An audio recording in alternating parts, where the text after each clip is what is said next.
Punjabi radio USA, Punjabi TV USA ਦੇ ਉੱਤੇ ਆਪ ਸਭ ਨੂੰ ਜੀ ਆਇਆਂ ਨੂੰ ਸਤਿ ਸ੍ਰੀ ਅਕਾਲ।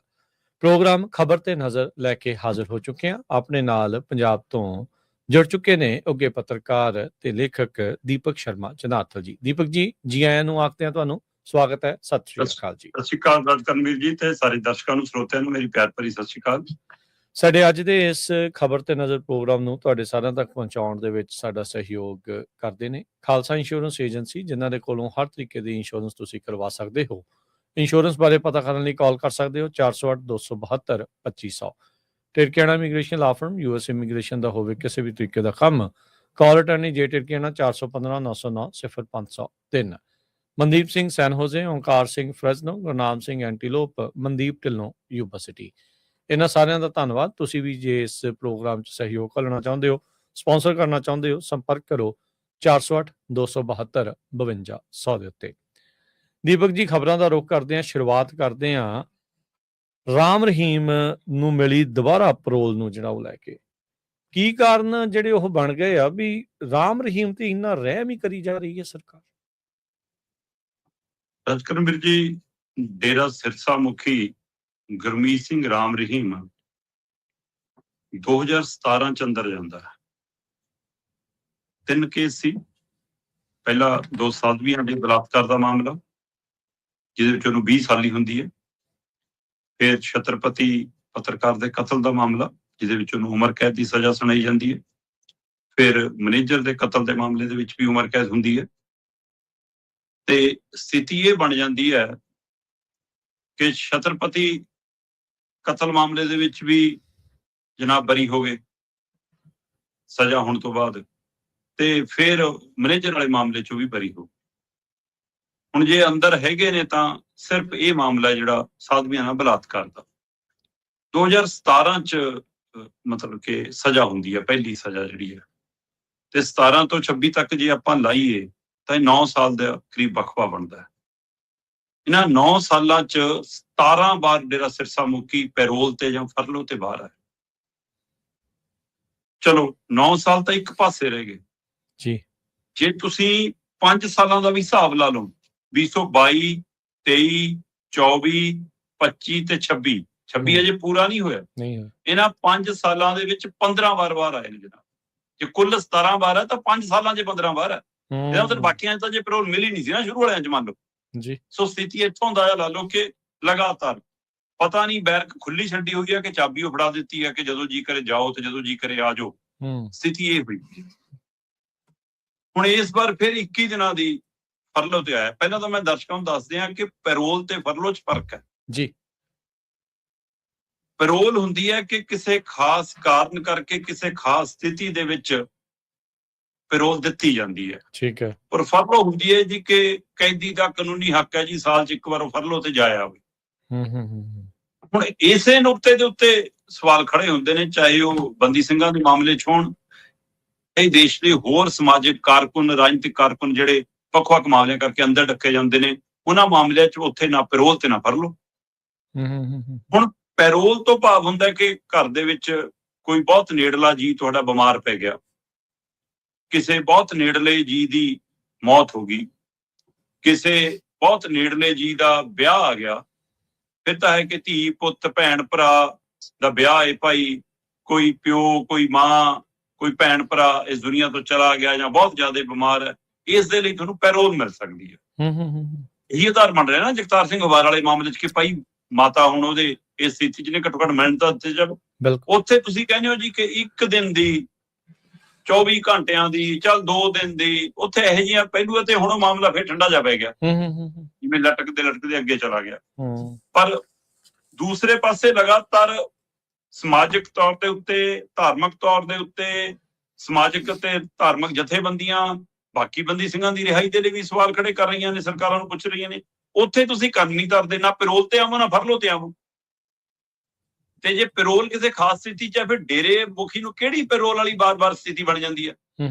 ਤੇ ਜੇ ਫਰਲੋ ਉਹਦਾ ਕਾਨੂੰਨੀ ਹੱਕ ਹੈ ਸਾਲ 'ਚ ਇੱਕ ਵਾਰ ਦਾ, ਤੇ ਫਿਰ ਬਾਕੀਆਂ ਦਾ ਵੀ ਹੱਕ ਹੈ। ਜਦੋਂ ਕਿ ਉਹ ਤਾਂ ਅਜਿਹੇ ਅਪਰਾਧ 'ਚ ਨਹੀਂ ਹੈ, ਬਲਾਤਕਾਰ ਵਾਲੇ ਮਾਮਲੇ 'ਚ ਨਹੀਂ ਗਏ, ਉਹ ਤਾਂ ਇੱਕ ਲਹਿਰ 'ਚੋਂ ਨਿਕਲੀ ਘਟਨਾ ਹੈ। ਉਵੇਂ ਅਪਰਾਧਿਕ ਨਹੀਂ ਗਾ ਕਿ ਲੁੱਟਾਂ ਖੋਹਾਂ ਕੀਤੀਆਂ ਜਾਂ ਕੁਛ ਕੀਤੀਆਂ। ਉਹ ਤਾਂ ਇੱਕ ਵੇਵ ਸੀ, ਇੱਕ ਲਹਿਰ ਸੀ ਜਿਹਦੇ ਵਿੱਚੋਂ ਇਹ ਘਟਨਾਵਾਂ ਨੇ। ਉਹਨਾਂ ਨੂੰ ਹੋਰ ਤਰੀਕੇ ਨਾਲ ਦੇਖਣਾ ਪਊਗਾ ਤੁਹਾਨੂੰ। ਪਰ ਨਹੀਂ, ਸਰਕਾਰਾਂ ਜਿਹੜੇ ਐਨਕ 'ਚੋਂ ਦੇਖਦੀਆਂ, ਉਹਦੇ ਵਿੱਚੋਂ ਡੇਰਾ ਸਿਰਸਾ ਮੁਖੀ ਦਿਖਦਾ ਹੈ, ਕਿਉਂਕਿ ਉਹਦੇ ਪਿੱਛੇ ਇੱਕ ਵੋਟ ਬੈਂਕ ਖੜਾ। ਜਿਹੜੀ 17 ਵਾਰ ਨੂੰ ਪੈਰੋਲ ਹੋਈ ਹੈ, ਉਹ ਚੋਂ 15 ਵਾਰ ਦੀ ਪੈਰੋਲ ਤੇ ਝਾਤ ਮਾਰ ਕੇ ਦੇਖ ਲਿਓ, 90% ਪੈਰੋਲ ਚੋਣਾਂ ਦੇ ਨੇੜੇ ਨਾਲ ਜੋੜ ਕੇ ਹੋਈ ਹੈ। ਹਮੇਸ਼ਾ ਆਪਾਂ ਕਈ ਵਾਰ ਅੰਕੜੇ ਪੇਸ਼ ਕੀਤੇ ਕਿ ਹੁਣ ਵੀ ਮੰਨੀਏ ਕਿ ਪੰਜਾਬ ਦੀਆਂ ਆ ਰਹੀਆਂ ਚੋਣਾਂ ਨੂੰ ਧਿਆਨ 'ਚ ਰੱਖਦੇ ਹੋਏ ਪੈਰੋਲ ਫਰਲੋ ਮਿਲੀ ਆ, ਆਉਂਦੇ ਦਿਨਾਂ 'ਚ ਫੇਰ ਮਿਲੂਗੀ। ਹਲੋ, ਇੱਕ ਵਾਰ 2017 ਚ ਅੰਦਰ ਗਏ, ਪਹਿਲੀ ਵਾਰ 2020 ਚ ਬਾਹਰ ਆਏ। ਇਹ ਤੋਂ ਪਹਿਲਾਂ ਕੋਸ਼ਿਸ਼ਾਂ ਕੀਤੀਆਂ ਕਿ ਜੀ ਖੇਤੀ ਉੱਜੜ ਗਈ, ਮੇਰੀ ਫਸਲ ਬਰਬਾਦ ਹੋ ਗਈ, ਬੇਬੇ ਦਾ ਢਿੱਡ ਦੁਖਦਾ ਹੈ, ਮੇਰਾ ਢਿੱਡ ਦੁਖਦਾ ਹੈ, ਇਹ ਦੇ ਦਿਓ। ਇੱਕ ਤਹਿਸੀਲਦਾਰ ਅੜ ਗਿਆ, ਕਹਿੰਦਾ ਤੇਰੇ ਨਾਂ ਤੇ ਜ਼ਮੀਨ ਹੀ ਨਹੀਂ ਬੋਲਦੀ, ਤੇਰੀ ਕਾਹਦੀ ਫਰਲੋ ਬਣਦੀ ਹੈ, ਤੇਰੀ ਕਾਹਦੀ ਪੈਰੋਲ ਬਣਦੀ ਹੈ, ਤੇਰੀ ਕਿਹੜੀ ਫਸਲ ਬਰਬਾਦ ਹੋ ਗਈ? ਜ਼ਮੀਨ ਤੁਹਾਡੀ ਡੇਰੇ ਦੇ ਨਾਂ ਤੇ, ਟਰਸਟ ਦੇ ਨਾਂ ਤੇ, ਉਹਦੇ ਨਾਂ ਤੇ, ਤੇਰੇ ਨਾਂ ਤੇ ਹੈ ਹੀ ਨਹੀਂ ਕੁਛ। ਉਹ ਬਾਅਦ ਚੋਂ ਤਹਿਸੀਲਦਾਰ ਹੀ ਬਦਲ ਗਿਆ, ਫਿਰ ਰੱਖ ਲਿਆ। ਚਲੋ ਹੁਣ 24 ਅਕਤੂਬਰ 2020 ਨੂੰ ਇੱਕ ਦਿਨ ਦੀ ਪੈਰੋਲ ਮਿਲੀ ਸੀ। 21 ਮਈ 2021 ਨੂੰ ਇੱਕ ਦਿਨ ਦੀ ਪੈਰੋਲ ਮਿਲੀ ਸੀ। ਇਹ ਦੋਏ ਵਾਰ ਮਾਂ ਨੂੰ ਮਿਲਣ ਦੇ ਨਾਂ ਦੇ ਉੱਤੇ ਪੈਰੋਲ ਮਿਲੀ ਹੈ ਜੀ। ਉਹ ਤੋਂ ਬਾਅਦ ਫਿਰ ਕੰਮ ਸ਼ੁਰੂ ਹੋਇਆ। 2022 ਦੇ ਵਿੱਚ 21 ਦਿਨ ਦੀ ਫਰਲੋ ਮਿਲਦੀ ਹੈ। ਇਹ ਫਰਵਰੀ 2022 ਹੈ ਜੀ, ਤੇ ਜੂਨ 2022 ਦੇ ਵਿੱਚ ਫਿਰ 30 ਦਿਨਾਂ ਦੀ ਪੈਰੋਲ ਮਿਲਦੀ ਹੈ। ਫਿਰ ਅਕਤੂਬਰ 2022 ਦੇ ਵਿੱਚ 40 ਦਿਨਾਂ ਦੀ ਫਿਰ ਪੈਰੋਲ ਮਿਲਦੀ ਹੈ।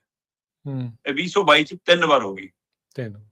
ਉਸ ਤੋਂ ਬਾਅਦ 21 ਜਨਵਰੀ 2023 ਨੂੰ 40 ਦਿਨਾਂ ਦੀ ਪੈਰੋਲ ਫਿਰ ਮਿਲ ਗਈ, ਜਨਵਰੀ ਚੜ੍ਹਦੇ ਹੀ। ਹੁਣ ਤੁਸੀਂ ਜਨਵਰੀ ਦਾ ਧਿਆਨ ਰੱਖਿਓ ਕਿ ਲਗਭਗ ਜਨਵਰੀ ਫਰਵਰੀ ਚ ਹਰ ਵਾਰ ਬਾਹਰ ਆ ਰਿਹਾ ਬਾਬਾ। ਉਹੀ ਸਿਸਟਮ ਜਿਹਾ ਬਣ ਗਿਆ, ਤਿਮਾਹੀ ਕਿਸ਼ਤ ਜਿਹਾ। ਤੇ ਜੀ ਜਨਵਰੀ ਚ 40 ਦਿਨਾਂ ਦੀ 2023 ਚ, ਜੁਲਾਈ 2023 ਚ ਫਿਰ 30 ਦਿਨਾਂ ਦੀ ਪੈਰੋਲ, ਨਵੰਬਰ 2023 ਦੇ ਵਿੱਚ ਫਿਰ 21 ਦਿਨਾਂ ਦੀ ਫਰਲੋ। ਲਓ ਜੀ, 3 ਵਾਰ ਹੋ ਗਿਆ 2023 ਚ ਜੇਲੋਂ ਬਾਹਰ। 2024 ਚੜਿਆ, 19 ਜਨਵਰੀ 2024 ਨੂੰ ਫਿਰ 50 ਦਿਨਾਂ ਦੀ ਫਰਲੋ। 13 ਅਗਸਤ 2024 ਨੂੰ ਫਿਰ 21 ਦਿਨਾਂ ਦੀ ਫਰਲੋ। ਫਰਲੋ ਵੀ 2 ਵਾਰ ਮਿਲ ਰਹੀ ਹੈ ਸਾਲ ਚ। ਫਿਰ 2 ਅਕਤੂਬਰ 2024 ਨੂੰ 20 ਦਿਨਾਂ ਦੀ ਪੈਰੋਲ। ਲਓ ਜੀ, 2024 ਚ ਵੀ 3 ਵਾਰ ਬਾਹਰ ਆ ਗਿਆ। 2025 ਕਹਿੰਦੇ ਜੀ 30 ਦਿਨਾਂ ਦੀ ਪੈਰੋਲ ਮਿਲੀ 2025 ਜਨਵਰੀ 2025, 28 ਜਨਵਰੀ 2025 ਨੂੰ। 30 ਦਿਨਾਂ ਚੋਂ 10 ਦਿਨ ਸਿਰਸੇ ਤੇ 20 ਦਿਨ ਬਾਗਪਤ। ਫਿਰ ਸਿਰਸੇ ਵੀ ਐਂਟਰੀ ਕਰਾਤੀ, ਕਹਿੰਦੇ ਚਲੋ ਜੀ ਜਾਓ ਸਿਰਸੇ ਵੀ ਹੁਣ। ਫਿਰ 9 ਅਪ੍ਰੈਲ 2025 21 ਦਿਨਾਂ ਦੀ ਫਰਲੋ। ਫਿਰ 5 ਅਗਸਤ 2025 40 ਦਿਨਾਂ ਦੀ ਪੈਰੋਲ। 2025 ਚ ਵੀ 3 ਵਾਰ ਮਿਲ ਗਈ। ਤੇ ਫਿਰ ਆ ਗਿਆ ਜੀ 2026। 3 ਜਨਵਰੀ 2026 ਨੂੰ 40 ਦਿਨਾਂ ਦੀ ਪੈਰੋਲ ਮਨਜ਼ੂਰ ਹੋ ਗਈ ਜੀ। ਮਈ 2026 ਨੂੰ 30 ਦਿਨਾਂ ਦੀ, ਮਤਲਬ 26 ਮਈ 2026 30 ਦਿਨਾਂ ਦੀ ਪੈਰੋਲ ਮਿਲਦੀ ਹੈ। ਜੇ 26 ਮਈ ਨੂੰ ਮਿਲਦੀ ਹੈ ਤਾਂ 25 ਜੂਨ ਨੂੰ ਖਤਮ ਹੁੰਦੀ ਹੈ। 25 ਜੂਨ ਤੋਂ ਬਾਅਦ 25 ਜੁਲਾਈ ਤੇ 25 ਅਗਸਤ। 25 ਅਗਸਤ ਨੂੰ ਫਿਰ ਬਾਹਰ। 2 ਮਹੀਨਿਆਂ ਬਾਅਦ ਫਿਰ ਪੂਰੇ 2 ਮਹੀਨਿਆਂ ਬਾਅਦ ਫਿਰ 21 ਦਿਨਾਂ ਦੀ ਫਰਲੋ ਬਾਹਰ ਹੈ। ਸੋ ਇਹ 2026 ਦੇ ਵਿੱਚ ਵੀ ਤੀਜੀ ਵਾਰ ਹੈ। ਜੇ ਅਗਸਤ ਮਹੀਨਾ, ਪਤਾ ਨਹੀਂ ਅਕਤੂਬਰ ਨਵੰਬਰ ਚ ਜਾ ਕੇ ਇੱਕ ਦੀ ਹੋਰ ਪੈਰੋਲ ਜਾਂ ਫਰਲੋ ਮਿਲ ਜਾਵੇ। ਇਹ ਮਿਹਰਬਾਨੀ, ਇਹ ਬਾਰ-ਬਾਰ ਰਹਿਮੋ ਕਰਮ। ਇਹਦੇ ਪਿੱਛੇ ਸਿਆਸਤ ਕੰਮ ਕਰਦੀ ਹੈ, ਵੋਟ ਬੈਂਕ ਕੰਮ ਕਰਦਾ ਹੈ, ਡੇਰੇ ਦੇ ਨਾਲ ਜੁੜੇ ਹੋਏ ਲੋਕਾਂ ਤੇ ਨਜ਼ਰ ਹੈ, ਤੇ ਇਹ ਰਾਜਨੀਤਿਕ ਆਸ਼ੀਰਵਾਦ ਤੂੰ ਸਾਨੂੰ ਦੇ ਮੈਂ ਤੈਨੂੰ ਦਊਂ, ਇਹ ਉਹ ਖੇਡ। ਵਾਕਿਆ ਜਿਹੜੀ ਸਹੀ ਗੱਲ ਆ। ਇੱਕ ਨਾ ਹਰਿਆਣੇ ਦਾ ਗੁੱਡ ਕੰਡਕਟ ਪ੍ਰਿਜ਼ਨਰ ਐਕਟ ਆ ਜੀ, ਮੈਂ ਦੇਖ ਰਿਹਾ ਸੀ ਇਹਦੇ ਵਿੱਚ ਦੀਪਕ ਜੀ, ਤੇ ਕਹਿੰਦੇ ਵੀ ਜਿਹੜਾ ਵੀ ਕੋਈ ਆ ਉਹਨੂੰ ਐਲੀਜੀਬਲ ਹੁੰਦਾ ਆ 70 ਦਿਨ ਮੈਕਸਿਮਮ ਪੈਰੋਲ ਤੇ 21 ਦਿਨ ਦੀ ਫਰਲੋ। ਇਹ ਪਤੰਦਰ 1 ਘੰਟਾ ਵੀ ਨਹੀਂ ਛੱਡਦੇ ਇਹਦੇ ਚ। ਇਹ ਕਹਿੰਦੇ ਵੀ ਦੇਖ ਹੀ ਵੱਧ ਹੀ ਦੇਵਾਂਗੇ, ਕਹਿੰਦੇ ਘੱਟ ਨਹੀਂ ਕਰਦੇ। ਇਹ ਤੋਂ ਵਧੀਆ ਬੰਦਾ ਹੀ ਨਹੀਂ ਨਾ ਕੋਈ ਅੰਦਰ ਹੈਗਾ। ਦੇਖ ਲਓ, ਮਰਡਰਰ, ਰੇਪਿਸਟ, ਇਹ ਤੋਂ ਵੱਡੇ ਹੋਰ ਇਹਨਾਂ ਨੂੰ ਕਿਹੜੇ ਗਲੇ 'ਚ ਹਾਰ ਪਾਉਣ ਵਾਲੇ ਚਾਹੀਦੇ ਆ? ਇਹ ਤਾਂ ਛੁੱਟਿਆਂ ਸ਼ੁਕਰ ਕਰੋ ਵੀ ਹਾਰ ਪਾ ਕੇ ਤੇ ਢੋਲ ਵਜਾ ਕੇ ਨਹੀਂ ਜਿਹੜਾ ਇਹਨੂੰ ਲੈ ਕੇ ਜਾਂਦੇ, ਜਿੱਦਾਂ ਬਾਕੀ ਇਦਾਂ ਦੇ ਅਪਰਾਧੀਆਂ ਨੂੰ ਕਰਦੇ ਆ। ਨਹੀਂ, ਇਹ ਢੋਲ ਵਜਾਉਣਾ ਹੀ ਹੈ ਜੀ, ਢੋਲ ਵਜਾਉਣਾ। 2 ਲੈਂਡ ਕਰੂਜ਼ਰ, 2 ਫੋਰਚੂਨਰ, 2 ਇਨੋਵਾ ਤੇ 2 ਸਿਕਿਉਰਿਟੀ ਵਾਲੀਆਂ ਜਿਹੜੀਆਂ ਉਹ ਗੱਡੀਆਂ ਹੁੰਦੀਆਂ ਨੇ ਦੂਜੀਆਂ ਜਿਹਨਾਂ ਦੇ ਉੱਤੇ ਬੱਤੀਆਂ ਲੱਗੀਆਂ ਹੁੰਦੀਆਂ ਨੇ, ਸਾਰਾ ਕੁਝ, ਉਹ 2 ਗੱਡੀਆਂ ਪੁਲਿਸ ਦੀਆਂ। ਤੇ ਇੰਜ ਕਾਫਲਾ ਚੱਲਦਾ ਜਿਵੇਂ ਮੁੱਖ ਮੰਤਰੀ ਪ੍ਰਧਾਨ ਮੰਤਰੀ ਦਾ ਕਾਫਲਾ। ਕੱਲ 6:06 ਤੇ ਸੁਨਹਿਰੀ ਜੇਲ੍ਹ ਚੋਂ ਨਿਕਲਿਆ ਸੀ, 8 ਵਜੇ ਸਿਰਸੇ ਪਹੁੰਚ ਗਏ ਸੀ। ਦੇਖ ਲਓ ਸੋ ਇਸ ਲਈ ਇਹ ਪੂਰਾ ਢੋਲ ਵਜਾਉਣਾ ਹੀ ਹੈ। ਤਾਂ ਹੋਰ ਕੀ ਹੈ। ਅਗਸਤ ਤਾਈਂ ਦੀਪਕ ਜੀ 91 ਦਿਨ ਇਹਨਾਂ ਦੇ ਪੂਰੇ ਹੋ ਗਏ ਆ ਜਿੰਨੀ ਇਹ ਐਕਟ ਦੇ ਤਹਿਤ, ਤੇ ਲੱਗਦਾ ਇਸ ਵਾਰ ਰਿਕਾਰਡ ਤੋੜਨਗੇ ਇਹ, ਗਾਂ ਤੱਕ ਜਿਹੜਾ ਹੋ ਜਾਊਗਾ। ਕਿ ਵਾਕਿਆ ਇਹਦੀਆਂ ਵੋਟਾਂ ਦਾ ਇਹਨਾਂ ਆਧਾਰ ਇਹ ਬਣਨਾ ਲਾਜ਼ਮੀ, ਪੁੱਛਣਾ ਲਾਜ਼ਮੀ ਬਣਦਾ ਦੀਪਕ ਜੀ, ਇਹ ਜਿਤਾ ਲੈਂਦਾ ਕਿਸੇ ਨੂੰ? ਇਹਦੀਆਂ ਵੋਟਾਂ ਦਾ ਇੰਨਾ ਆਧਾਰ ਹੈਗਾ ਜਿਹਦੇ ਕਰਕੇ ਇੰਨਾ ਰਹਿਮੋ ਕਰਮ? ਰਾਜਕਰਮਵੀਰ ਜੀ, ਜਿਤਾਉਣਾ ਮਸਲਾ ਨਹੀਂ ਹੁੰਦਾ, ਜਚਾਉਣਾ ਮਸਲਾ ਹੁੰਦਾ। ਜਿਤਾਵੇ ਚਾਹੇ ਨਾ ਜਿਤਾਵੇ, ਅਗਲੇ ਨੂੰ ਜਿਤਾਉਣਾ ਹੁੰਦਾ ਕਿ ਮੇਰੇ ਕੋਲ ਇੰਨਾ ਵੋਟ ਬੈਂਕ ਹੈ। ਉਹੀ ਨਹੀਂ ਡੇਰਿਆਂ 'ਚ ਗੇੜੇ ਮਾਰਦੇ ਰਾਜਨੀਤਿਕ ਲੋਕ। ਪਤਾ ਨਹੀਂ ਡੇਰਿਆਂ 'ਚ ਕਹਿੰਦੇ ਵੋਟ ਪੈਂਦੀ ਹੈ ਕਿ ਨਹੀਂ ਪੈਂਦੀ, ਪਰ ਉਹਨਾਂ ਨੂੰ ਜਚਾਉਣਾ ਹੁੰਦਾ ਕਿ ਸਾਡੇ ਕੋਲ ਇੰਨਾ ਇਕੱਠ ਹੈ, ਜਿਹੜਾ ਤੁਸੀਂ ਇੰਨਾ ਤਾਮਝਾਮ ਲਾ ਕੇ ਰੈਲੀਆਂ ਧਰਨਿਆਂ 'ਚ ਇਕੱਠ ਕਰਦੇ ਹੋ, ਲਿਆ ਕੇ ਫਿਰ ਉਹਨਾਂ ਦੀ ਸੇਵਾ ਵੀ ਕਰਦੇ ਹੋ, ਜਾਂਦਿਆਂ ਨੂੰ ਲਾਲ ਪਰੀ ਵੀ ਦਿੰਦੇ ਹੋ ਤੇ ਆਹ ਕਰਦੇ ਹੋ, ਸਾਰਾ ਕੁਛ ਬੱਸਾਂ ਵੀ ਇੱਥੇ ਲੋਕ ਆਪ ਆਉਂਦੇ ਨੇ, ਮੱਥਾ ਵੀ ਟੇਕਦੇ ਨੇ, ਸਾਨੂੰ ਚੜਾਵਾ ਵੀ ਚੜਾ ਕੇ ਜਾਂਦੇ ਨੇ। ਆਹ ਦੇਖੋ ਇੰਨਾ ਇਕੱਠ ਤਾਂ ਅਸੀਂ ਉਹੀ ਕਰਦੇ ਨੇ ਹਰ ਸੰਗਰਾਂਦ ਤੇ, ਹਰ ਸ਼ਨੀ ਐਤਵਾਰ, ਹਰ ਦਿਹਾੜੇ ਤੇ ਸਾਡੇ ਤਾਂ ਹੁੰਦਾ। ਸੋ ਇਸ ਲਈ ਉਹ ਦਿਖਦਾ ਜਿੱਥੇ ਭੀੜ ਦਿਖੂਗੀ ਰਾਜਨੀਤਿਕ ਲੀਡਰ ਉੱਥੇ ਜੀਭ ਲਚਾਉਂਦਾ ਭੱਜੂਗਾ, ਉਹਨੂੰ ਵੋਟਾਂ ਦਾ ਜੀ।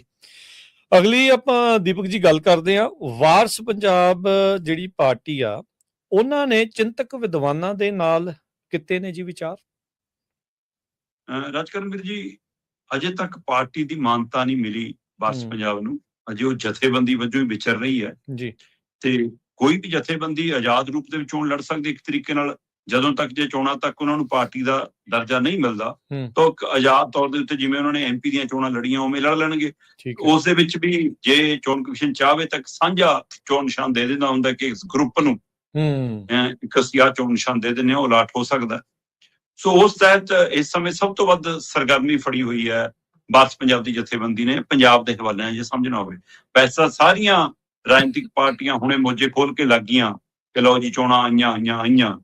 ਕਾਂਗਰਸ ਆਪਣੇ ਘਰੀ ਰੱਸਾ ਕੱਸੀ ਪ੍ਰੈਕਟਿਸ ਕਰੀ ਜਾਂਦੀ ਆ, ਅਕਾਲੀ ਚਲੋ ਹੋਰ ਤਰੀਕੇ ਨਾਲ ਤੁਰੇ ਫਿਰਦੇ ਨੇ, ਕਦੇ ਆ ਜਾਂਦੇ ਨੇ ਚਰਚਾ ਜੀ ਚ ਉੱਪਰ, ਜਿਵੇਂ ਪਾਣੀ ਦੀ ਛੱਲ ਆਉਂਦੀ ਹੈ, ਕਈ ਵਾਰ ਲਿਆਉਂਦੀ ਹੈ ਨੇੜੇ ਜਿਹਨੂੰ ਫਿਰ ਪਿੱਛੇ ਲੈ ਜਾਂਦੀ ਆ। ਤੇ ਉਹ ਸਥਿਤੀ ਪੁਨਰ ਸਰਜੀਤ ਹੋ ਹੀ ਨਹੀਂ ਪਾਈ। ਅਜਿਹੇ ਚ ਆਮ ਆਦਮੀ ਪਾਰਟੀ ਤੇ BJP ਕੋਲ ਤਾਕਤ ਹੈ ਸੱਤਾ ਦੀ, ਉਹਦੇ ਦਮ ਤੇ ਆਪਣਾ ਪ੍ਰਚਾਰ ਉਹ ਸਰਕਾਰੀ ਤੰਤਰ ਦੇ ਹਵਾਲੇ ਨਾਲ ਕਰਦੇ ਨੇ। ਲੈ ਦੇ ਕੇ ਪੰਥਕ ਸਿਆਸਤ ਚ, ਖੇਤਰੀ ਸਿਆਸਤ ਚ ਇਸ ਸਮੇਂ ਸਭ ਤੋਂ ਵੱਧ ਜੇ ਚਰਚਾ ਦੇ ਵਿੱਚ ਕੋਈ ਧਿਰ ਹੈਗੀ ਹੈ ਤਾਂ ਉਹ ਵਾਰਸ ਪੰਜਾਬ ਦੀ ਜਥੇਬੰਦੀ ਹੈ ਜੀ। ਚੋਣ ਨਤੀਜਿਆਂ ਚ ਕਿਵੇਂ ਉਸ ਨੂੰ ਬਦਲਦੀ ਹੈ ਵੱਖਰੀ ਗੱਲ ਹੈ, ਕਿਉਂਕਿ ਪੰਜਾਬ ਦੀ ਸਿਆਸਤ ਨੂੰ ਸਮਝਣਾ ਸੌਖਾ ਨਹੀਂਗਾ। ਇਹ ਕਦੇ ਤਾਂ ਮਤਲਬ ਕਿ ਇੱਕ ਸਖਤ ਲੀਹ ਵਾਲੀ ਵਿਚਾਰਧਾਰਾ ਦੇ ਨਾਲ ਸਾਰੇ ਚਲੇ ਜਾਂਦੇ ਨੇ, ਕਦੇ ਇਹੀ ਜੀ ਆਮ ਆਦਮੀ ਪਾਰਟੀ ਨੂੰ ਚੁਣ ਲੈਂਦੇ ਜਿਹੜੀ ਕਹਿੰਦੀ ਸਾਡੀ ਕੋਈ ਵਿਚਾਰਧਾਰਾ ਹੀ ਨਹੀਂ ਹੈ ਨਾ, ਅਸੀਂ ਕੁਝ ਵੀ ਕਰ ਸਕਦੇ ਹਾਂ, ਅਸੀਂ ਕੋਈ ਵੀ ਤਰੀਕਾ ਅਪਣਾ ਸਕਦੇ ਹਾਂ। ਸੋ ਇਸ ਲਈ ਇਹ ਅਜੇ ਕਹਿਣਾ ਦੂਰ ਦੀ ਗੱਲ, ਪਰ ਲਗਾਤਾਰ ਲੀਡਰਾਂ ਦੀ ਆਮਦ ਵੀ, ਉਹ ਜਿਹੜਾ ਮੁੰਡਾ ਬਾਠ ਸੀਗਾ, ਕੀ ਹੈ ਗੁਰਦੀਪ ਬਾਠ, ਉਹ ਆਮ ਆਦਮੀ ਪਾਰਟੀ ਦਾ ਨੁਮਾਇੰਦਾ ਸੀ, ਨਹੀਂ ਉਹਨੂੰ ਟਿਕਟ ਮਿਲੀ ਜਿਮਨੀ ਚੋਣ ਚ, ਫਿਰ ਉਹ ਆਜ਼ਾਦ ਹੋ ਕੇ ਵੀ ਖੜਿਆ ਤੇ ਉਹਦੀ ਕਾਫੀ ਚਰਚਾ ਵੀ ਹੋਈ, ਉਹ ਵੀ ਇੱਧਰ ਆ ਗਿਆ। ਇਸੇ ਤਰ੍ਹਾਂ ਉਹ ਕਲਾਕਾਰ ਹੈ ਬਾਬਾ ਵੈਲੀ, ਉਹ ਹੁਣ ਸਿੰਗਰ ਜਿਹੜਾ, ਉਹ ਇੱਧਰ ਆਇਆ ਕੱਲ। ਚਲੋ ਇਹ ਸ਼ਾਮਲ ਹੋਣ ਦੀ ਪ੍ਰਕਿਰਿਆ ਚੱਲੀ ਜਾਂਦੀ ਹੈ, ਮਨਪ੍ਰੀਤ ਯਾਲੀ ਹੋਰੀ ਵੀ ਆ ਗਏ, ਝੁੰਦੇ ਹੋਰੀ ਵੀ ਆ ਗਏ ਤੇ ਕਈ ਆ ਗਏ ਇੱਧਰ। ਪਰ ਸਵਾਲ ਤਾਂ ਇਹ ਹੈ ਕਿ ਪਾਰਟੀ ਨੂੰ ਇਸ ਸਮੇਂ ਚਲਾ ਕੌਣ ਰਿਹਾ? ਹਾਂਜੀ, ਕੀ ਅੰਦਰ ਬੈਠੇ ਅੰਮ੍ਰਿਤਪਾਲ ਸਿੰਘ ਚਲਾ ਰਹੇ ਨੇ, ਕੀ ਬਾਹਰ ਉਹਨਾਂ ਦੇ ਪਿਤਾ ਚਲਾ ਰਹੇ ਨੇ, ਕੀ ਸਰਕਾਰੀ ਨੌਕਰੀ ਕਰ ਰਿਹਾ ਇੱਕ ਨੁਮਾਇੰਦਾ ਚਲਾ ਰਿਹਾ, ਕੌਣ ਚਲਾ ਰਿਹਾ ਪਾਰਟੀ ਨੂੰ? ਇਹ ਚਰਚਾ ਕਾਫੀ ਤੌਰ ਦੇ ਉੱਤੇ ਚੱਲਦੀ ਹੈ। ਕੱਲ ਇੱਕ ਨਵੇਕਲੀ ਔਰ ਸਾਰਥਕ ਪਹਿਲਕਦਮੀ ਲੱਗੀ ਜਦੋਂ ਵਾਰਸ ਪੰਜਾਬ ਦੀ ਜਥੇਬੰਦੀ ਨੇ ਇੱਕ ਲੰਬੀ ਚੌੜੀ ਸੂਚੀ ਜਾਰੀ ਕੀਤੀ ਕਿ ਪੰਜਾਬ ਦੇ ਵੱਖ-ਵੱਖ ਵਰਗਾਂ ਦੇ, ਵੱਖ-ਵੱਖ ਖੇਤਰਾਂ ਦੇ, ਵੱਖ-ਵੱਖ ਧਰਮਾਂ ਦੇ ਅਸੀਂ ਆ ਚਿੰਤਕ, ਵਿਦਵਾਨ, ਬੁੱਧੀਜੀਵੀ ਬੁਲਾਏ ਨੇ, ਇਹਨਾਂ ਨਾਲ ਅਸੀਂ ਚਰਚਾ ਕਰਨੀ ਹੈ ਕਿ ਅਸੀਂ ਕਿਵੇਂ ਅੱਗੇ ਵਧੀਏ। ਤੇ ਅਸੀਂ ਰਾਜਕਰਮਵੀਰ ਜੀ ਉਮੀਦ ਕਰ ਰਹੇ ਸੀ ਕਿ ਇਸ ਅੱਜ ਦੀ ਇਹ ਸਾਰਥਕ ਚਰਚਾ ਦੇ ਵਿੱਚੋਂ ਵਾਰਸ ਪੰਜਾਬ ਜੀ ਦਾ ਏਜੰਡਾ ਤੈਅ ਹੁੰਦਾ ਨਜ਼ਰ ਆਊਗਾ। ਉਹਨਾਂ ਦਾ ਟੀਚਾ ਕੀ ਹੋਊਗਾ, ਉਸ ਟੀਚੇ ਨੂੰ ਹਾਸਲ ਕਰਨ ਦਾ ਰਾਹ ਕਿਹੜਾ ਹੋਊਗਾ, ਉਹ ਕਿਸ ਤਰੀਕੇ ਨਾਲ ਅੱਗੇ ਵਧਣਗੇ, ਉਹ ਨਜ਼ਰ ਆਊਗਾ। ਉਹ ਤਾਂ ਸਪਸ਼ਟ ਨਹੀਂ ਹੋਇਆ, ਪਰ ਚਰਚਾ ਜਿੱਥੇ ਕੇਂਦਰਿਤ ਹੋ ਗਈ ਉਹ ਇੱਥੇ ਕੇਂਦਰਿਤ ਹੋ ਗਈ ਕਿ ਦੱਸੋ ਜੀ ਆਪਾਂ ਫਿਰ ਸਰਕਾਰ ਕਿਵੇਂ ਚਲਾਉਣੀ ਹੈ। ਅੱਛਾ। ਮਤਲਬ ਇਹ ਕਿਤੇ ਜ਼ਿਆਦਾ ਕਾਹਲ ਤਾਂ ਨਹੀਂ ਫੜ ਗਈ ਪਾਰਟੀ ਜਾਂ ਸੰਸਥਾ? ਇਹ ਜਥੇਬੰਦੀ ਨੂੰ ਸੋਚਣ ਦੀ ਲੋੜ ਹੈ ਕਿ ਕਿਤੇ ਮਨ ਦੇ ਵਿੱਚ ਭਰਮ ਤਾਂ ਨਹੀਂ ਉਹਨਾਂ ਦੇ ਪਾ ਦਿੱਤਾ ਗਿਆ ਜਾਂ ਪੈ ਗਿਆ ਕਿ ਆਪਣੀ ਸਰਕਾਰ ਤਾਂ ਬਣੀ ਵੀ ਆ, ਬਸ ਆਪਾਂ ਤੋਂ ਅੱਗੇ ਦੇਖੋ ਕਿ ਡਿਪਾਰਟਮੈਂਟ ਕਿਹੜਾ ਕਿਹਨੇ ਚਲਾਉਣਾ, ਕਿਵੇਂ ਕੀ ਕਰਨਾ। ਇਸ ਸਥਿਤੀ 'ਚ ਤਾਂ ਨਹੀਂ ਆ ਗਏ। ਬੇਸ਼ੱਕ ਪਰਿਵਾਰਵਾਦ ਦੀ ਲੀਕ ਤੋੜ ਦੀ ਵੀ ਨਜ਼ਰ ਆਉਂਦੀ ਹੈ ਜਦੋਂ ਇਹ ਕਿਹਾ ਜਾਂਦਾ ਕਿ ਅੰਮ੍ਰਿਤਪਾਲ ਸਿੰਘ ਦੇ ਪਰਿਵਾਰ ਚੋਂ ਇਕੱਲੇ ਅੰਮ੍ਰਿਤਪਾਲ ਚੋਣ ਲੜਨਗੇ। ਇਹ ਬਾਕੀਆਂ ਲਈ ਉਹ ਸਵਾਲ ਤਕੜਾ ਖੜਾ ਕਰਦੇ ਨੇ। ਪਰ ਜੇ ਤੁਸੀਂ ਪੰਜਾਬ ਦੇ ਮੂਹਰੇ ਆਪਣਾ ਰੋਡ ਮੈਪ, ਆਪਣਾ ਏਜੰਡਾ ਆਪਣਾ ਨਹੀਂ ਦਿੰਦੇ ਤਾਂ ਸਾਰੇ ਵਰਗਾਂ ਚੋਂ ਤੁਸੀਂ ਕਿਵੇਂ ਵੋਟ ਲੈ ਕੇ ਨਿਕਲਣਾ, ਇਹ ਸਵਾਲ ਹੈ। ਜੇ ਇੱਕ ਧਿਰ ਤੱਕ ਸੀਮਤ ਰਹਿਣਾ ਫਿਰ ਉਹਦੀ ਵੋਟ ਬੈਂਕ ਨੂੰ ਕਿਵੇਂ ਤੁਸੀਂ ਕੰਸੀਡਰ ਕਰੋਗੇ, ਇਹ ਤੁਹਾਡੇ ਲਈ ਸਵਾਲ ਹੈ। ਸੋ ਅਜੇ ਕਈ ਸਵਾਲਾਂ ਦੋ ਚਾਰ ਹੋਣਾ ਤੇ ਜਦੋਂ ਚੋਣ ਪਿੜ ਭਖਿਆ, ਚੋਣ ਜਾਬਤਾ ਲੱਗਿਆ, ਉਹ ਤੋਂ ਬਾਅਦ ਬਹੁਤ ਸਥਿਤੀਆਂ ਸਾਫ਼ ਹੋਣੀਆਂ ਨੇ। ਸੋ ਇਸ ਲਈ ਜੇ ਇਸ ਕਾਲ 'ਚ ਜਾਂਦੀ ਹੈ ਜਥੇਬੰਦੀ ਤਾਂ ਕਈ ਵਾਰ ਰਾਜਨੀਤਿਕ ਉਹਦਾ ਨਫੇ ਦੀ ਬਜਾਏ ਨੁਕਸਾਨ ਵੀ ਹੋ ਜਾਂਦਾ। ਜੇ ਸਿਰਫ ਅਜੇ ਚੋਣਾਂ ਤੇ ਫੋਕਸ ਕਰਕੇ ਚੱਲਦੀ ਹੈ ਫਿਰ ਉਹਦਾ ਕਈ ਵਾਰ ਫਾਇਦਾ ਵੀ ਹੋ ਸਕਦਾ। ਸੋ ਦੇਖਦੇ ਨਹੀਂ ਆਉਂਦੇ ਸਮੇਂ ਕੀ ਰਾਹ ਅਖਤਿਆਰ ਕਰਦੇ ਨੇ, ਪਰ ਚਰਚਾ 'ਚ ਖੂਬ ਨੇ। ਆਪਾਂ ਨੂੰ ਯਾਦ ਹੋਣਾ ਦੀਪਕ ਜੀ, ਇਸ ਵਾਰ ਤਾਂ ਆਮ ਆਦਮੀ ਪਾਰਟੀ ਦੀ ਸਰਕਾਰ ਬਣ ਗਈ। ਉਹ ਤੋਂ ਪਿਛਲੀ ਵਾਰੀ ਇਦਾਂ ਹੀ ਸੀਗੇ, ਸਾਰੇ ਇਦਾਂ ਹੀ ਵਿਚਰ ਰਹੇ ਸੀਗੇ। ਮੈਂ ਸੀਐਮ, ਮੈਂ ਡਿਪਟੀ ਸੀਐਮ, ਮੈਂ ਕੈਬਨਿਟ ਮੰਤਰੀ ਤੇ ਮੈਂ ਇਦਾਂ ਤੇ ਜਿਹੜਾ ਜਿੰਨੇ ਉਮੀਦਵਾਰ ਸੀ ਉਹ ਕਹਿੰਦੇ ਐਮਐਲਏ ਤਾਂ ਬਣੇ ਹੋਏ ਆ, ਹੁਣ ਤਾਂ ਮੰਤਰੀ ਬਣਨਾ ਸਿੱਧਾ। ਮੰਤਰੀ ਬਣਨਾ ਸਿੱਧਾ। ਤੇ ਜਿਹੜੇ ਕਹਿੰਦੇ ਅਸੀਂ ਮੰਤਰੀ ਪੱਕੇ ਹੋਗੇ ਤਾਂ ਮੁੱਖ ਮੰਤਰੀ ਬਣਨਾ, ਉਹ ਦਾਅਵੇਦਾਰ ਇਹੀ ਹਾਲ ਅੱਜ ਦੀ ਤਰੀਕ 'ਚ ਕਾਂਗਰਸ 'ਚ ਹੈ। ਕਾਂਗਰਸ ਧਰਾਤਲ ਤੇ ਆ ਨਹੀਂ ਰਹੀ, ਅੰਦਰ ਹਰੇਕ ਮੁੱਖ ਮੰਤਰੀ ਬਣਿਆ ਬੈਠਾ ਉਹਨਾਂ ਦਾ। ਸੋ ਇਸ ਲਈ ਇਹ ਜਿਹੇ ਪਹਿਲੂਆਂ ਤੋਂ ਬਚਣਾ ਜ਼ਰੂਰੀ ਹੁੰਦਾ। ਬਿਲਕੁਲ ਬਿਲਕੁਲ। ਅੱਛਾ, ਇੱਥੇ ਮੈਂ ਪੁੱਛਣਾ ਚਾਹੂੰਗਾ ਕਿ ਅੰਮ੍ਰਿਤਪਾਲ ਸਿੰਘ ਜੇ ਉਹ ਚੋਣ ਲੜਦੇ ਆ, ਉਹਨਾਂ ਦਾ ਪੈਂਤੜਾ ਕੀ ਰਹਿ ਸਕਦਾ ਹੈ? ਕੀ ਉਹ ਆਪਣੇ ਇਲਾਕੇ ਤੋਂ ਚੋਣ ਲੜਨਗੇ ਜਾਂ ਭਗਵੰਤ ਮਾਨ ਨੂੰ ਟੱਕਰ ਦੇ ਸਕਦੇ? ਦੇਖੋ, ਇਹ ਚਰਚਾ ਕਾਫੀ ਚਲਾਈ ਜਾਂ ਫੈਲਾਈ ਜਾ ਰਹੀ ਆ ਕਿ ਅੰਮ੍ਰਿਤਪਾਲ ਸਿੰਘ ਇਸ ਵਾਰ ਧੂਰੀ ਤੋਂ ਭਗਵੰਤ ਮਾਨ ਦੇ ਸਾਹਮਣੇ ਉਮੀਦਵਾਰ ਹੋਣਗੇ। ਤੇ ਜਦੋਂ ਉਹਨਾਂ ਨੂੰ ਮੁੱਖ ਮੰਤਰੀ ਦੇ ਉਮੀਦਵਾਰ ਐਲਾਨਿਆ ਜਾ ਰਿਹਾ ਤਾਂ ਇਹਦਾ ਮਤਲਬ ਉਹਨਾਂ ਨੂੰ ਤਕੜੀ ਧਿਰ ਵਜੋਂ ਪੇਸ਼ ਕਰਨ ਦੀ ਕਵਾਇਦ ਆ ਕਿ ਜਿਹੜਾ ਮੌਜੂਦਾ ਮੁੱਖ ਮੰਤਰੀ ਆ ਉਹਦੇ ਸਾਹਮਣੇ ਉਹਨਾਂ ਨੂੰ ਅਸੀਂ ਲੜਾ ਰਹੇ ਹਾਂ। ਕੀ ਇਹ ਵੀ ਦੇਖੀ ਅਸੀਂ ਕਿ ਕੀ ਅੰਮ੍ਰਿਤਪਾਲ ਸਿੰਘ ਨੂੰ ਦੋ ਥਾਵਾਂ ਤੋਂ ਵੀ ਚੋਣ ਲੜਾਈ ਜਾ ਸਕਦੀ ਹੈ? ਕੀ ਉਹਨਾਂ ਨੂੰ ਕਿਸੇ ਇਹ ਇੱਕ ਸਿਰਫ ਮਾਹੌਲ ਸਿਰਜਣ ਲਈ ਹੋਵੇ, ਬਾਅਦ ਚੋਂ ਅੰਮ੍ਰਿਤਪਾਲ ਕਿਸੇ ਆਪਣੇ ਹੀ ਲੋਕ ਸਭਾ ਹਲਕੇ ਦੇ ਕਿਸੇ ਇੱਕ ਵਿਧਾਨ ਸਭਾ ਹਲਕੇ ਤੋਂ ਚੋਣ ਲੜਦੇ ਨਜ਼ਰ ਆਉਣ ਜਿੱਥੋਂ ਪਹਿਲਾਂ ਵੱਧ ਵੋਟਾਂ ਲੈ ਕੇ ਜਿੱਤ ਚੁੱਕੇ ਹੋਣ? ਇਹ ਵੀ ਸਥਿਤੀ ਹੈ। ਦੂਸਰਾ, ਜੇ ਸਭ ਦੇ ਮਨਾਂ 'ਚ ਜਿਹੜਾ ਸਵਾਲ ਖੜਾ ਹੈ ਉਹ ਇਹ ਖੜਾ ਹੈ ਕਿ ਐਮਪੀ ਬਣਾਤਾ ਪੰਜਾਬ ਨੇ, ਜੇ ਸਿਸਟਮ ਸਰਕਾਰ ਉਹਨਾਂ ਨੂੰ ਬਾਹਰ ਹੀ ਨਹੀਂ ਆਉਣ ਦੇ ਰਹੀ, ਐਮਐਲਏ ਵੀ ਬਣਾ ਦੇਣਗੇ, ਫਿਰ ਬਾਹਰ ਨਾ ਆਉਣ ਦਿੱਤਾ ਫਿਰ ਕੀ ਕਰਾਂਗੇ? ਸਵਾਲ ਇਹ ਵੀ ਖੜਾ। ਤੇ ਇਸੇ ਦੇ ਵਿੱਚੋਂ ਪਾਰਟੀ ਦੇ ਅੰਦਰ ਕਈ ਤਰ੍ਹਾਂ ਇਹ ਵੀ ਦੇਖਦੀਆਂ ਕਿ ਲੜੋ ਅੰਮ੍ਰਿਤਪਾਲ ਦੇ ਨਾਂ ਤੇ ਸ਼ਾਇਦ ਮੁੱਖ ਮੰਤਰੀ ਦਾ ਸਾਡਾ ਲੱਗ ਜਾਵੇ। ਮਨਪ੍ਰੀਤ ਇਆਲੀ ਬਾਰੇ ਚਰਚਾ ਕਿ ਉਹ ਹੀ ਸੋਚ ਕੇ ਗਏ ਸੀ ਕਿ ਪਾਰਟੀ ਜਾਂਦੇ ਹੀ ਮੈਨੂੰ ਸਾਰੀ ਬਾਗਡੋਰ ਮਿਲ ਜਾਣੀ ਹੈ ਪਾਰਟੀ ਦੀ, ਮੈਂ ਹੀ ਲੀਡਰ ਬਣ ਕੇ ਵਿਚਰਨਾ। ਪਰ ਉਹ ਕਹਿੰਦੇ ਭਰਾਵਾ ਜ਼ੋਨ ਤੱਕ ਬਹਿ ਜਾਏ। ਤਾਂ ਹੀ ਮੈਂ ਇਹ ਸਵਾਲ ਕੀਤਾ ਸੀ ਕਿ ਅੰਮ੍ਰਿਤਪਾਲ ਦੇ ਪਿਤਾ ਚਲਾ ਰਹੇ ਨੇ ਕਿ ਕੋਈ ਹੋਰ ਚਲਾ ਰਿਹਾ, ਜਾਂ ਅੰਮ੍ਰਿਤਪਾਲ ਚਲਾ ਰਹੇ ਨੇ ਜਾਂ ਕੋਈ ਹੋਰ ਚਲਾ ਰਿਹਾ। ਇਹ ਵੀ ਪਹਿਲੂ ਕਾਫੀ ਅਹਿਮ ਹੈ ਕਿ ਪਾਰਟੀ ਨੂੰ ਆਖਰ ਚਲਾ ਕੌਣ ਰਿਹਾ। ਜੀ, ਚੋਣਾਂ ਦੀ ਉਹੀ ਗੱਲ ਕਰਦੇ ਜਾਈਏ। ਕਹਿੰਦੇ ਇਸ ਵਾਰ ਬਸਪਾ ਇਕੱਲਿਆਂ ਤੇ ਭਾਜਪਾ ਅਕਾਲੀ ਇਕੱਠੇ ਲੜਨਗੇ ਚੋਣ। ਦੇਖੋ, ਜੇ ਅਕਾਲੀ ਦਲ ਵਾਲੇ ਪਾਸੇ ਦੇਖੋ ਤਾਂ ਉਹ ਤਾਂ ਵਿਚਾਰੇ ਬਹੁਤ ਦੇਰ ਦੇ ਕਹੀ ਜਾਂਦੇ ਆ ਗੱਠਜੋੜ ਹੋ ਗਿਆ, ਗੱਠਜੋੜ ਹੋ ਗਿਆ। ਹੁਣ ਤਾਂ ਉਹਨਾਂ ਦੀ ਪ੍ਰਮੁੱਖ ਲੀਡਰਸ਼ਿਪ ਬੀਬਾ ਹਰਸਿਮਰਤ ਤੋਂ ਲੈ ਕੇ ਵਿਕਰਮ ਮਜੀਠੀਆ ਤੱਕ ਬੋਲਣ ਲੱਗ ਪਏ ਤੇ ਸੁਖਬੀਰ ਬਾਦਲ ਮਿਲ ਨਹੀਂ ਕਰਿਆ ਏ। ਸੋ ਉਹ ਤੋਂ ਇਹ ਸੰਕੇਤ ਦੇ ਰਹੇ ਨੇ ਕਿ ਸਾਡੀ ਤਾਂ ਗੱਲ ਬਣੀ ਖੜੀ ਹੈ। ਉਧਰ ਬੀਜੇਪੀ ਹੈ, ਉਹ ਪੈਰੇ ਨਹੀਂ ਲਾਉਂਦੀ। ਉਹ ਕਹਿੰਦੀ ਨਾ ਜੀ 117 ਤੇ ਕੱਲਿਆਂ ਲੜਨਾ, ਅਸੀਂ ਤਾਂ ਕੱਲਿਆਂ ਤਿਆਰੀ ਆ ਸਾਡੀ। ਤਾਂ ਉਹਨਾਂ ਨੇ ਤਾਂ ਫੜ ਲਿਆਂਦਾ ਪਿਆ ਪੋਸਟਾਂ ਦਾ ਉਹਦਾ। ਪਰ ਜਾਣਕਾਰੀ ਸਾਨੂੰ ਇਹ ਮਿਲ ਰਹੀ ਹੈ ਕਿ ਹਾਈ ਕਮਾਂਡ ਨੂੰ ਕਹਿਤਾ ਕਿ ਵੀ ਹੁਣ ਗੱਠਜੋੜ ਤੇ ਕੁਝ ਨਹੀਂ ਬੋਲਣਾ ਤੁਸੀਂ। ਕੱਲ ਹੀ ਦੇਰ ਸ਼ਾਮੀ ਜਾਣਕਾਰੀ ਆ ਰਹੀ ਸੀ ਕਿ ਉੱਪਰੋਂ ਹਾਈ ਕਮਾਂਡ ਦੀ ਹਦਾਇਤ ਬੀਜੇਪੀ ਨੂੰ ਆ ਗਈ ਆ ਕਿ ਤੁਸੀਂ ਹੁਣ ਗੱਠਜੋੜ ਤੇ ਕੁਝ ਨਹੀਂ ਬੋਲਣਾ। ਉਹ ਕੀ ਇਹ ਰਣਨੀਤੀ ਸੀ ਕਿ ਪਹਿਲਾਂ ਇੰਨੀ ਹਾਈਟ ਬਣਾ ਦਿਓ ਕਿ ਅਕਾਲੀ ਦਲ ਵਾਲੇ ਕਾਲੇ ਪੈਣ ਤੇ ਆਪਾਂ ਦਿਖੀ ਅਸੀਂ ਨੇੜੇ ਵੀ ਨਹੀਂ ਜਾ ਰਹੇ, ਤਾਂ ਕਿ ਸਥਿਤੀ ਇਹ ਬਣ ਜਾਵੇ ਕਿ ਅਕਾਲੀ ਦਲ ਕਹੇ ਜੀ ਕਿ ਚਾਹੇ 700 ਸੀਟਾਂ ਵੱਧ ਲੈ ਲਓ ਪਰ ਸਾਨੂੰ ਗੱਠਜੋੜ ਚ ਲੈ ਲਓ। ਕੀ ਬੀਜੇਪੀ ਬੜੇ ਭਰਾ ਦੇ ਰੂਪ ਚ ਪੰਜਾਬ ਚ ਦਾਖਲ ਹੋਣ ਜਾ ਰਹੀ ਹੈ ਗੱਠਜੋੜ ਚ? ਇਹ ਚਰਚਾ ਇਸ ਲਈ ਵੀ ਜੋੜ ਫੜਦੀ ਆ। ਦਿੱਲੀ ਦੇ ਵਿੱਚ ਮਨਜਿੰਦਰ ਸਿੰਘ ਸਿਰਸਾ ਜਦੋਂ ਐਮਐਲਏ ਬਣੇ ਸੀ, ਹਾਂਜੀ, ਤਦੋਂ ਉਮੀਦਵਾਰ ਅਕਾਲੀ ਦਲ ਦੇ ਸੀ, ਚੋਣ ਨਿਸ਼ਾਨ ਬੀਜੇਪੀ ਵਾਲਾ ਸੀ ਉਹਨਾਂ ਦਾ। ਕੀ ਇਸ ਤਰ੍ਹਾਂ ਵੀ ਪੰਜਾਬ ਚ ਬੀਜੇਪੀ ਬੜੀ ਹੋ ਸਕਦੀ ਹੈ? ਬੀਜੇਪੀ ਕਹੇ ਕਿ ਸੀਟਾਂ ਦੇ ਵੱਧ ਤੇ ਅਸੀਂ ਲੜਾਂਗੇ, ਉਮੀਦਵਾਰ ਤੁਸੀਂ ਆਪਣੇ ਦੇ ਦਿਓ ਚਾਹੇ ਸਾਨੂੰ, ਤੁਹਾਡੇ ਬੰਦੇ ਚੋਣ ਨਿਸ਼ਾਨ ਸਾਡਾ। ਇਸ ਤਰੀਕੇ ਨਾਲ ਵੀ ਬੜਾ ਹੋਣਾ ਚਾਹੁੰਦੀ ਆ। ਜਾਂ ਉਹ ਇਹ ਕਹਿੰਦੀ ਹੈ ਕਿ ਬਰਾਬਰ ਤੇ ਆ ਜਾਓ, 10 ਸੀਟਾਂ ਸਾਨੂੰ ਵੱਧ ਦੇ ਦਿਓ, ਪਰ ਅਸੀਂ ਆਪਣੇ ਚੋਂ ਉਹਨਾਂ ਸੁਰਜੀਤ ਵਾਲਿਆਂ ਨੂੰ ਦੇ ਦਾਂਗੇ, ਇਸ ਤਰੀਕੇ ਨਾਲ ਅਸੀਂ ਬੜੇ ਹੋ ਜੀ। ਜਾਂ ਇਹ ਮੰਨੀਏ ਕਿ ਜਿਹੜਾ ਪੇਂਡੂ ਖੇਤਰ ਨੂੰ ਅਕਾਲੀ ਦਲ ਆਪਣਾ ਗੜ੍ਹ ਮੰਨਦਾ ਹੈ, ਆਪਣੀ ਤਾਕਤ ਮੰਨਦਾ ਹੈ, ਉੱਥੋਂ ਬੀਜੇਪੀ ਦਿਖਾ ਰਹੀ ਹੈ ਕਿ ਆਹ ਪੇਂਡੂ ਸੀਟਾਂ ਦੇ ਉੱਤੇ ਤਾਂ ਭਾਈ ਡੇਰਾ ਸਿਰਸਾ ਮੁਖੀ ਦਾ ਆਸ਼ੀਰਵਾਦ ਹੈ, ਇੱਥੋਂ ਦਾ ਉਹਦੇ ਸਮਰਥਕ ਵਰਕਰ ਵੱਧ ਨੇ, ਸੀਟਾਂ ਸਾਨੂੰ ਦਿਓ। ਕੀ ਮਾਲਵੇ ਚੋਂ ਐਕਟੀ ਬੀਜੇਪੀ ਵੱਧ ਸੀਟਾਂ ਮੰਗੂਗੀ ਅਕਾਲੀ ਦਲ ਤੋਂ ਜੇ ਗੱਠਜੋੜ ਹੁੰਦਾ, ਕਿ ਡੇਰਾ ਪ੍ਰਭਾਵਿਤ ਸੀਟਾਂ ਸਾਰੀਆਂ ਸਾਡੀਆਂ ਬਣਦੀਆਂ, ਕਿ ਉਸ ਤਰੀਕੇ ਕਰਨ ਨਾਲ ਉਹ ਬੜੀ ਹੋਊਗੀ। ਸੋ ਇਸ ਲਈ ਇਹ ਗੱਠਜੋੜ ਤੈਅ ਹੈ ਜੀ। ਸੀਟਾਂ ਦਾ ਰੇੜਕਾ, ਉਹ ਸੀਟਾਂ ਦਾ ਰੇੜਕਾ ਚੋਣਾਂ ਤੋਂ ਪਹਿਲਾਂ ਨਿਬੇੜਦੇ ਨੇ ਕਿ ਚੋਣਾਂ ਤੋਂ ਬਾਅਦ ਨਿਬੇੜਦੇ ਨੇ। ਗੱਠਜੋੜ ਦਾ ਐਲਾਨ ਚੋਣਾਂ ਤੋਂ ਪਹਿਲਾਂ ਕਰਦੇ ਨੇ ਕਿ ਬਾਅਦ ਚੋਂ ਕਰਦੇ ਨੇ, ਪਰ ਲਗਭਗ ਸਥਿਤੀ ਇਹ ਬਣਦੀ ਜਾ ਰਹੀ ਹੈ ਕਿ ਸ਼ਾਇਦ ਚੋਣਾਂ ਤੋਂ ਪਹਿਲਾਂ ਗੱਠਜੋੜ ਦਾ ਐਲਾਨ ਕਿਸੇ ਵੀ ਸਮੇਂ ਹੋ ਜਾਵੇ, ਤੇ ਅਕਾਲੀ ਦਲ ਕਿਸੇ ਵੀ ਨਿਵਾਣ ਤੇ ਜਾ ਕੇ ਗੱਠਜੋੜ ਕਰਨ ਲਈ ਤਿਆਰ ਹੈ। ਹਾਂ, ਜਿੱਥੋਂ ਤੱਕ ਬਹੁਜਨ ਸਮਾਜ ਪਾਰਟੀ ਦਾ ਪਿਛਲੀ ਵਾਰ ਅਕਾਲੀ ਦਲ ਨਾਲ ਗੱਠਜੋੜ ਸੀ ਉਹਨਾਂ ਦਾ, ਤੇ ਮਾਇਆਵਤੀ ਕਹਿੰਦੀ ਨਾ ਵੀ, ਕਹਿੰਦੀ ਗੱਠਜੋੜ ਕਰਨ ਨਾਲ ਸਾਡਾ ਉਮੀਦਵਾਰ ਵੀ, ਸਾਡਾ ਵੋਟਰ ਵੀ, ਸਾਡਾ ਸਮਰਥਕ ਵੀ ਉਹ ਨਿਰਾਸ਼ ਤੇ ਨਿਰਾਸ਼ ਹੁੰਦਾ ਹੈ ਕਿ ਜੀ ਸਾਨੂੰ ਤਾਂ ਕੋਈ ਪੁੱਛਦਾ ਹੀ ਨਹੀਂਗਾ, ਸਾਡੀ ਤਾਂ ਹੋਂਦ ਨੂੰ ਖਤਰਾ ਪੈਦਾ ਹੋ ਜਾਂਦਾ, ਇਸ ਲਈ ਅਸੀਂ ਤਾਂ ਆਪਣੀ ਹੋਂਦ ਦਿਖਾਵਾਂਗੇ, ਆਪਣੀ ਹੋਂਦ ਪ੍ਰਗਟਾਵਾਂਗੇ, ਅਸੀਂ ਤਾਂ ਇਕੱਲਿਆਂ ਲੜਾਂਗੇ। ਹੁਣ ਇਹ ਇਕੱਲਿਆਂ ਬਸਪਾ ਆਪਣੇ ਲਈ ਲੜੂਗੀ ਕਿ ਬੀਜੇਪੀ ਨੂੰ ਫਾਇਦਾ ਦੇਣ ਲਈ ਲੜੂਗੀ, ਕਿਉਂਕਿ ਯੂਪੀ 'ਚ ਤਾਂ ਇਹੀ ਮੰਨਿਆ ਜਾਂਦਾ ਕਿ ਉਹਨਾਂ ਦਾ ਇਹ ਫਾਰਮੂਲਾ ਉੱਥੇ ਬੀਜੇਪੀ ਨੂੰ ਫਾਇਦਾ ਦੇ ਜਾਂਦਾ। ਸੋ ਇਸ ਲਈ ਇਹ ਦੇਖਣ ਵਾਲੀ ਗੱਲ ਹੋਏਗੀ ਕਿ ਹੁਣ ਐਲਾਨ ਕਰਤਾ ਮਾਇਆਵਤੀ ਨੇ ਕਿ ਪੰਜਾਬ 'ਚ ਇਕੱਲਿਆਂ, ਯੂਪੀ ਵਾਲਾ ਦੇਖ ਰਹੇ ਕਿ ਉੱਥੇ ਕੀ ਹੁੰਦਾ ਜੀ।